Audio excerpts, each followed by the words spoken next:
in today's tutorial, I'm going to show you how to hopefully resolve if you're having an issue with no sound coming out of your Toshiba laptop, tablet, or desktop computer.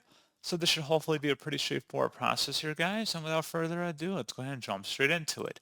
First thing I recommend doing it be check down your system tray and make sure the audio is turned up. And if you're using external speakers as your audio output, I'd make sure they are turned on and turned up as well. And then you can also open up the search menu and search for troubleshoot. Best result, you come back with troubleshoot settings. Go ahead and open that up. Underneath options, select other troubleshooters, and then underneath most frequent, select the audio troubleshooter and the run button. And then hopefully those instructions on the screen should be able to resolve the problem. So as always, thank you for watching this brief tutorial. I do hope that was able to help you out, and I do look forward to catching you all in the next tutorial. Goodbye.